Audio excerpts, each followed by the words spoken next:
Bonjour et bienvenue dans Sans Tabou. Je suis Manon, passionnée de podcast et curieuse de tout. Et moi Jo, photographe culinaire et illustratrice. Et toutes deux, nous nous interrogeons constamment sur les tabous dans notre société. Alors on s'est dit, pourquoi pas en faire un podcast ensemble ? Ce podcast est finalement né d'une réflexion, mais surtout d'une belle rencontre entre deux parcours bien différents. Si vous aimez parler des sujets qui mettent la plupart d'entre nous mal à l'aise, car vous comprenez, ça ne se fait pas d'en parler, ici nous prendrons le temps et la liberté d'en parler avec vous grâce à des témoignages. Nous mettrons également en lumière certains questionnements en interrogeant des professionnels. Pour témoigner, vous pouvez nous envoyer un mail à sanstabou.podcast@gmail.com. Alors, prenez un cookie, un thé ou un bon verre de vin, car c'est tout de suite dans Sans Tabou. Aujourd'hui, je reçois Mathieu sur le podcast.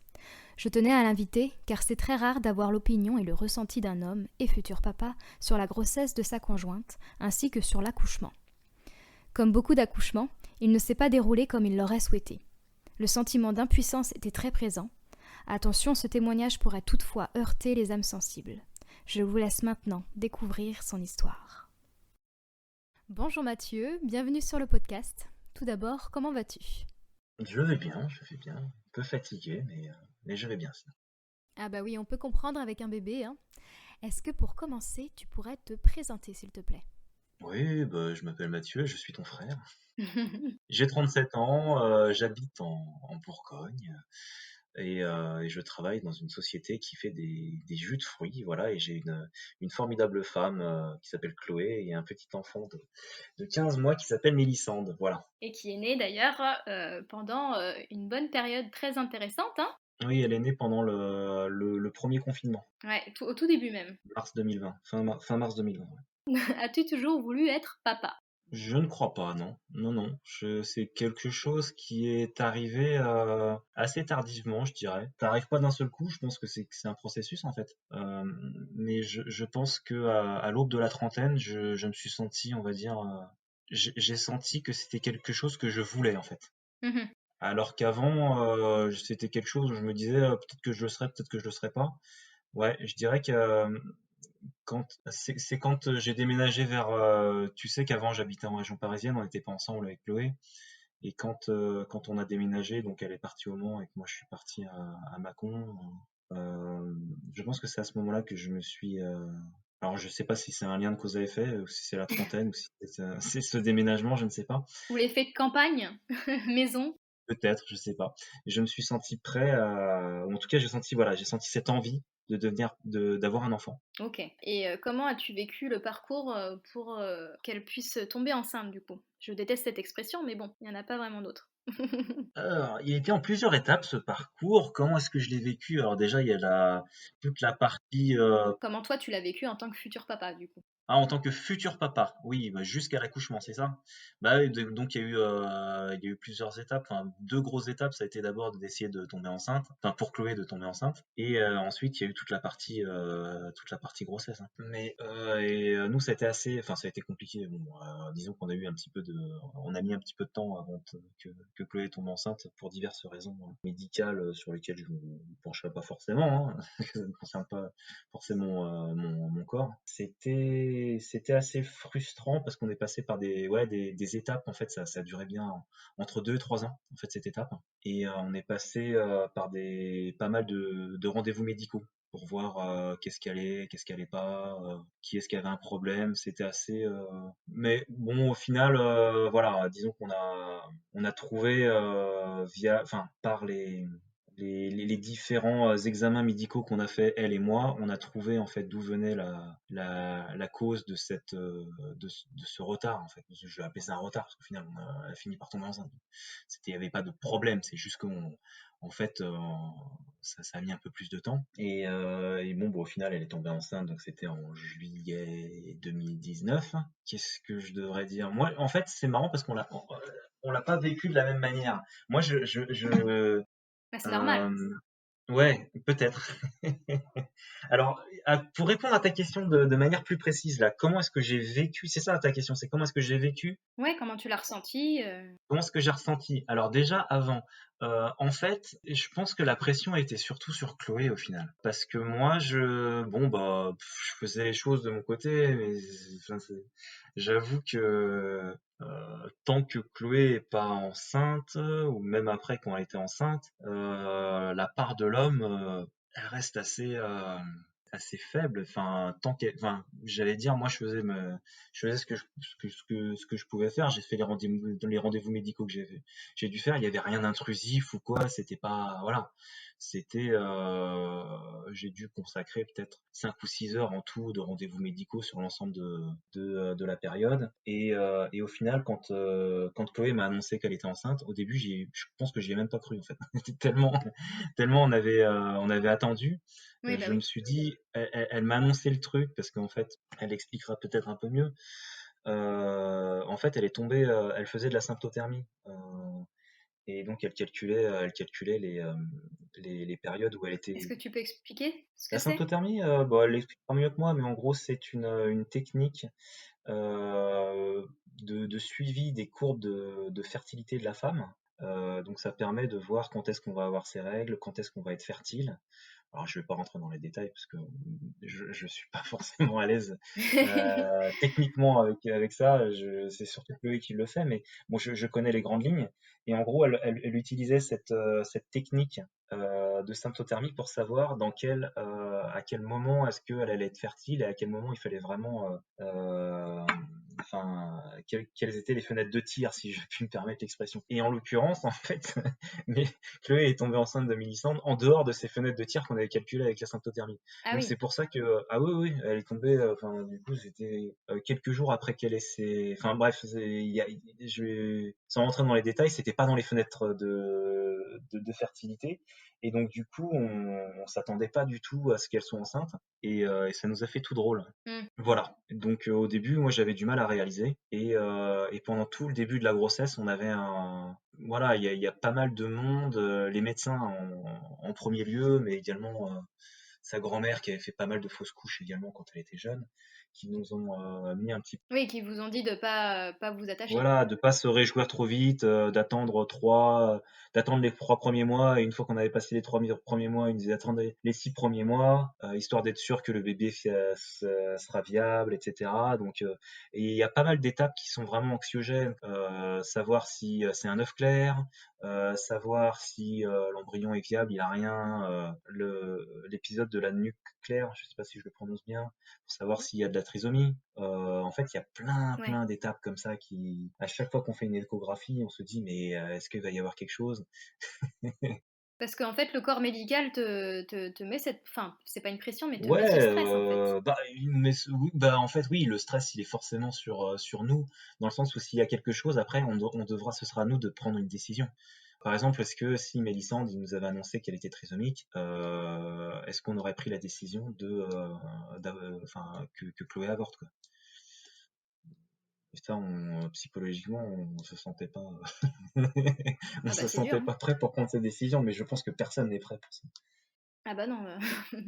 Il y en a même, ça arrive... Enfin, ils le savent que à l'accouchement, quoi. Ouais. Ça, c'est compliqué aussi. Après, donc ça, c'est pendant toute la grossesse. Est-ce que tu as eu des remarques, mais je pense pas toi, mais peut-être plus Chloé, mais toi, t'as pas eu de remarques par rapport à la grossesse et tout, comment gérer ça? Non, je pense que Bah, non, plus Chloé. ouais, c'est plus Chloé qui s'est penchée c'est plus Chloé qui s'est penchée sur comment gérer la grossesse. J'avoue que moi, j'écoutais ce qu'elle me disait et j'essayais de faire le plus possible. Laisse-moi réfléchir, qu'est-ce que moi j'ai fait de mon côté? Bah, j'ai essayé de prendre le plus de temps possible pendant la grossesse je faisais tous les trucs qui étaient trop durs. Je vais faire les cours, tous les trucs où Ouais. elle pouvait et devait rester à la maison pour se fatiguer le moins possible. En fait, moi, je le faisais, quoi. Mais après, tout ce qui est, je sais pas ce que tu entends par des trucs à faire comme préparation à l'accouchement, c'est ce que tu entendais ou... Oui, par exemple, c'est ce que Alors, j'allais te dire. préparation à l'accouchement, c'était un peu spécial parce que nous, on devait avoir des séances ensemble et à cause du Covid, en fait, elles ont toutes été annulées. Mais c'est bizarre parce que elle a accouché 15 jours à peu près après. Non, c'est pas ça? C'est pas 15 jours après? Je sais pas, mais même avant, en fait, Ah, avant, ils avaient déjà commencé? Oui, oui, parce qu'on devait avoir les premières séances de préparation à l'accouchement, je crois 2 mois avant la naissance, et déjà là, ça avait été annulé. Ah oui, donc déjà, ils commençaient à parler du Covid, etc. Ils Enfin, avaient, ils avaient commencé à annuler ouais, à cause du Covid.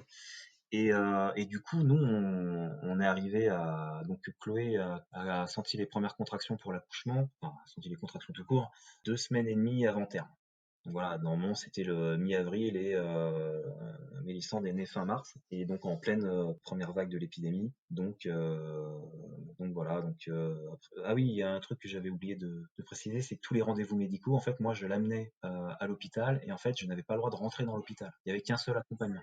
ça, psychologiquement, c'était pas trop dur? Bah, ça aurait été mieux. Bah, après, bon, je vais pas me plaindre parce qu'au final, j'ai réussi à assister à l'accouchement, là où je sais qu'il y a des cliniques qui refusaient carrément le père pendant l'accouchement. Donc, moi, j'ai réussi à assister à l'accouchement, même si, au final, on m'a refusé les 3 jours de maternité après l'accouchement. Voilà, du coup, je suis retourné à la maison. C'est déjà pas mal. Mais du coup, tu sautes une étape, justement, j'allais te poser la question pour l'accouchement. Ouais, pardon, hein. Donc, non, non, donc du coup, bah, venons-en à l'accouchement, du coup. Comment toi, en tant que père, du coup, on peut dire père maintenant, as-tu vécu l'accouchement? Parce que forcément, tu l'as pas du tout vécu de la même manière que Chloé. Euh, Si, alors moi, je peux te raconter brièvement l'accouchement en un mot. Je dirais désillusion quand même. Je savais pas à quoi m'attendre, mais ça a été bien pire que ce à quoi je m'attendais. d'accord. En gros, elle a commencé à sortir les contractions le samedi matin, il devait être 9 heures. Donc ça déjà c'est cool parce que j'étais pas au boulot. Moi je voyais le coup de je prends la bagnole pour aller le matin au boulot et bon elle m'appelle, je suis en meeting. Ah bah tu viens tout de suite, hein, je fais le retour arrière pour aller la récupérer. Je retourne à l'hôpital, sinon je travaille pas loin de l'hôpital et donc mais bon c'est comme ça, c'est comme ça. Donc là, c'était un samedi matin, donc j'étais là au moment où tout s'est passé, et je suis plutôt content d'avoir assisté à ça, la perte des os, etc. Donc on était à l'hôpital, et là je l'accompagne jusqu'à la maternité, et du coup j'ai pas pu rester à ce moment-là. Faut savoir que ils m'ont renvoyé à la maison. Enfin, ils m'ont renvoyé à la maison. En fait, ils m'ont laissé dans le couloir pendant 1 ou 2 heures. Au bout de 2 heures, ils ont dit donc ça se passait bien, qu'ils allaient la laisser donc encore un petit peu avant la péridurale. Ils allaient pas la renvoyer chez elle parce qu'ils pensaient que l'accouchement allait avoir lieu aujourd'hui, et que du coup je pouvais rentrer chez moi pour manger, me changer, faire ce que je voulais, et que du coup il me rappelait au moment où il ferait la péridurale. Donc la péridurale, en fait, de toute façon le père n'a pas le droit d'y assister, et à partir du moment où il avait fait la péridurale, et ben il m'acceptait dans le service. Donc c'est ce que j'ai fait, je suis rentré à la maison, j'ai j'ai mangé parce que c'était sur le temps du midi je crois, et en fait j'avais à peine fini de manger qu'ils m'ont rappelé, donc j'ai foncé à l'hôpital où là j'ai encore attendu une demi-heure dans le couloir, mais au final ils m'ont laissé rentrer dans la chambre d'accouchement, et là c'était plutôt pas mal parce que à partir du moment où j'étais là, on était tous les deux rassurés. Elle venait d'avoir la péridurale, donc on sentait qu'elle en avait chié quand même, elle était fatiguée déjà. Mais il y avait beaucoup plus d'excitation que de stress. Chloé, du coup, comme elle venait d'avoir la péridurale, elle avait beaucoup moins de douleur. Et on était surtout accompagné par une sage-femme qui était super. Ah, mais c'est déjà pas mal. Et donc, a commencé à nous donner des conseils à Chloé sur comment accoucher, comment accoucher, comment pousser le bébé et tout, des conseils qu'au final on n'avait pas eu du tout avant. C'est-à-dire que on débarquait comme des bleus, étant donné qu'on n'avait pas eu les séances de pré-accouchement. Alors on était peut-être un peu naïf, hein, parce que c'est vrai qu'on s'était pas renseigné ou quoi, peut-être par peur ou tabou, j'en sais rien, on s'était pas du tout renseigné. Et on était persuadé qu'en arrivant à l'hôpital, ben, on allait être accueilli et guidé par le personnel soignant qui allait, par sa bienveillance et j'allais dire son expertise, venir nous aider tout au long du processus pour pousser pour aider Chloé à pousser le bébé dans les meilleures conditions, quoi. Et en fait, c'est plus ou moins ce qui s'est passé avec la première sage-femme, sauf qu'en fait, Chloé, donc elle poussait, et en fait, le bébé n'est pas arrivé assez tôt, et il y a eu le shift. Et c'est là que vient le drame, c'est-à-dire que du coup, la sage-femme, elle devait partir, donc elle n'a pas pu assister à la naissance, et en fait, c'est une autre sage-femme qui est arrivée. Oh, je me souviens plus de l'heure, ça devait être vers 20 heures, un truc comme ça. Voilà. Et en fait, la sage-femme, elle est arrivée, bon, bah, normal, pas de problème. Et là, elle nous fait, bon, bah voilà, hop, on déclenche l'accouchement, vous avez une demi-heure. Oh, déjà, tu te dis, t'as une demi-heure pour expulser l'enfant. Donc elle dit, et là, c'était un sketch, mais vraiment un sketch. Alors moi, j'y assistais, c'était mon premier accouchement, c'est mon premier enfant, donc je savais pas comment m'attendre. Et là, et donc on voyait la sage-femme qui était, la sage-femme, et il y en avait une autre, alors, je peux plus m'en souvenir, mais, enfin, elles étaient deux, mais il y avait la sage-femme, et, ça me reviendra. Et elle commence, donc elle dit: «Allez madame, poussez, oui, poussez madame». Regardez par la fenêtre et tout, rien à foutre, donnez aucun conseil sur comment pousser ou Rien quoi. à faire, ouais. Chloé n'en avait aucune idée. Qu'est-ce que ça veut dire pousser? Qu'est-ce que je pousse? Rien. Et en fait, à un moment donné, je vais regarder sa montre et en fait, elle regardait l'heure passer. Au bout d'un moment, elle dit: «Ah bah ça fait une demi-heure, je vais aller chercher l'obstétricien». On fait: «Vous êtes sûr et tout?» «Ouais, ouais, Ouais, ouais, aucune ouais». aide, Donc quoi. bah, rien, on va dire, la fille, je veux dire, elle a servi à rien, mais vraiment à rien. Ouais, ouais, Elle a ouais. laissé voilà, elle a regardé sa montre et puis de temps en temps, elle dit: «Allez madame, poussez, poussez», juste pour faire son boulot, quoi. Et au bout d'un moment, donc ça faisait une demi-heure, bah, elle a été chercher l'obstétricien, elle a suivi le règlement, hein. Je suppose qu'il y a un règlement qui dit qu'au bout d'une demi-heure, on va chercher l'obstétricien. Et là est arrivé un mec, il est arrivé plus ou moins au courant dans le truc. Alors, je vais pas dire, c'est les mecs qui ont une charge de travail, tout ça, j'en sais rien. Mais bref, il est arrivé, ni bonjour, pan, il a rentré sa main dans le vagin de Chloé pour regarder le truc, sans la prévenir, sans rien. Et donc, Chloé, elle a hurlé de douleur. Et je commence à lui dire, mais faites attention quand même. Et là, le mec, il s'est retourné vers moi et fait, attention à quoi? Faites attention à quoi? Eh, si vous êtes pas content, moi je m'en vais, vous vous démerdez tout seul, hein. Comme ça. Enfin bref, j'en rigole, mais parce que ça fait 15 mois, mais je revois la scène et en fait, je me dis, mais il a menacé la vie de ma femme et de mon enfant et je pouvais rien faire. C'est-à-dire que la vie de ma femme et de mon enfant, Ça s'appelle de la violence gynécologique. ouais, la vie de ma femme et de mon enfant était entre ses mains et il m'a menacé, quoi, et je pouvais rien faire.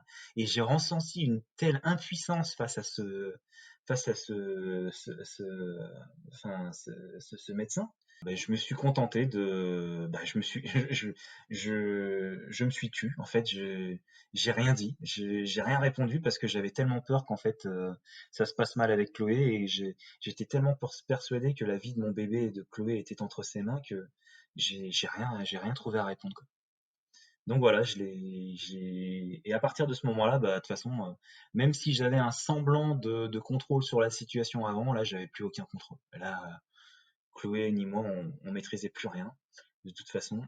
Et en fait, là, il a commencé à nous dire, bon bah voilà, on va essayer avec la ventouse. Donc il a mis une ventouse comme ça. Il a essayé plusieurs fois de tirer Mélissande avec la ventouse. Ça n'a pas marché. Donc du coup, il a dit bon bah voilà, je fais épisiotomie. Et donc Chloé, elle a protesté parce qu'elle voulait pas d'épisio. Ouais. Et donc là, ils sont tous été, ouais, ils ont tous dit bon bah non, mais l'épisiotomie, il faut pas croire ce qu'on dit, tout ça, c'est quelque chose de bien. C'est devenu normal maintenant, l'épisiotomie. Ça, c'est... Bah, de toute façon, nous, on a vraiment eu l'impression, mais d'être des spectateurs en fait, Ouais. vraiment des spectateurs de l'accouchement de Chloé, alors qu'on aurait dû être acteurs. Et ça, c'est vraiment notre plus grand regret d'y avoir été vraiment fleur bleue, en pensant que le personnel médical allait être là pour nous aider. Et on s'est rendu compte qu'en fait, ils étaient juste là pour faire leur boulot et puis Enfin, leur boulot, c'est de vous aider. ben, de faire leur boulot médicalement, de sortir le bébé et puis voilà. Après, je sais pas voilà, je suis pas leur chef ou je j'ai pas leurs objectifs annuels. Enfin, quels sont leurs objectifs au final? Pourquoi est-ce qu'ils se lèvent le matin? Si tu veux, euh, mais je trouve ça dommage, quoi. Je trouve ça Mm. dommage parce que c'est pas du tout ce à quoi on s'attendait de façon personnelle. Et au final, on était vachement déçus, quoi. Ouais. Et au final, donc, bah, Mélissande est sortie, ça s'est bien passé. Donc, même s'il y a eu l'épisio, il y a eu beaucoup de frustration parce que c'est pas du tout l'accouchement auquel enfin, l'accouchement qu'on attendait. Et, euh, et en fait, Chloé a eu ouais, un sentiment d'échec en fait, parce que elle avait le sentiment qu'elle n'a pas réussi à sortir Mélissande par elle-même. Et psychologiquement, en fait, il n'y a eu aucune aide de la part de ce personnel. Mm. C'était assez, ouais, c'était triste. C'était triste en fait. Ok. Et après l'accouchement, du coup, comment tu as vécu l'après-accouchement? Parce qu'en plus de ça, toi, t'as dû repartir et Chloé restait à l'hôpital, c'est bien ça? Oui, alors, je suis resté quand même bien 2 heures après l'accouchement, où il y a eu, donc il a fallu recoudre Chloé de partout, et enfin de partout, notamment sur les zones où ils avaient fait l'épisio. Il a fallu prendre les mesures du bébé, etc. Il y a eu tout ce qui est état civil, parce que c'est la sage-femme en fait qui est partie donc de faire les documents où on lui a donné le nom en fait, le nom, le deuxième et troisième prénom. Donc voilà, donc moi je suis resté, j'ai profité du bébé de Mélissandre pendant ces 2 heures. Et au bout de 2 heures, on est reparti, il devait être minuit et demi, 1 heure du matin, je sais plus. Et en fait, je les ai accompagnés avec le lit, en fait, le lit en roulette jusqu'à la porte de la maternité. Et là, ils m'ont dit que donc j'étais plus le bienvenu. Enfin, du coup, à cause des restrictions Covid, que j'avais pas le droit de rester, d'aller même de rentrer dans la maternité. J'ai été les récupérer le mercredi midi. C'était 3 jours et demi au final, parce que c'était le samedi soir, du samedi soir au mercredi midi. C'est 3 jours et demi. Du coup, j'ai pas vu ma femme et mon enfant. Ok. Et ces 3 jours et demi, ouais, c'était quand même frustrant parce que c'est vrai que j'avais le petit. Alors, d'un côté, c'est vrai que ça m'a permis de vraiment me reposer sur la journée du dimanche. Mais ensuite, enfin, moi, j'aurais voulu être là, quoi. C'était les premiers instants de Mélissandre. Chloé, c'était la première fois qu'elle était mère. Donc, elle était laissée à elle-même, même si elle m'a dit qu'au final, il y a eu quand même, bon, elle le dira par elle-même. Elle avait un sentiment vraiment qu'elle n'a pas été laissée à l'abandon dans cette maternité. Mais je pense que si j'avais été avec elle, elle aurait vécu de façon beaucoup plus sereine. Et moi aussi d'ailleurs.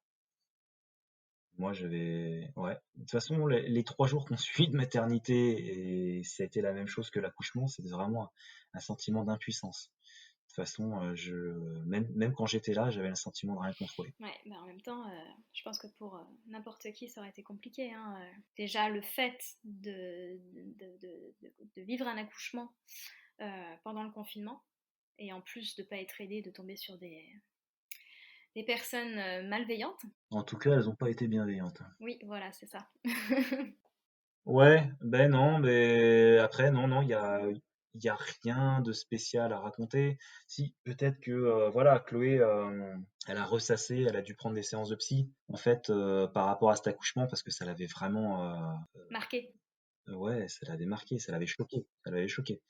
Cet accouchement, ça a vraiment été dur pour elle. Elle a vraiment été, ouais, elle a dû prendre des séances de psy, elle l'a rabâché pendant des mois.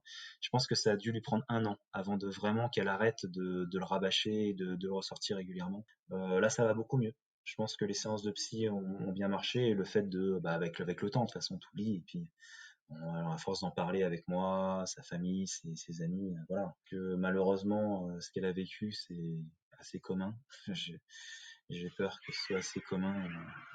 Et du coup, je me dis que s'il y a des choses à changer au niveau du corps médical, c'est bien peut-être ça, qu'ils se contentent pas de faire leur boulot, en fait, de sortir un bébé du ventre de sa mère, mais qui l'accompagne, en fait, que ce soit vraiment un accompagnement psychologique et de bienveillance, afin que tout se passe bien sur le plan médical, mais également sur le plan mental et psychologique, que ce soit pour les enfants, mais également pour les parents, quoi. Et je pense que c'est très important, parce que moi, je me dis que quand même, enfin, c'est l'un des moments les plus importants de la vie d'une personne, que ce soit son propre accouchement, ou enfin pardon, sa propre naissance, que la naissance de ses enfants, quoi. Ah oui.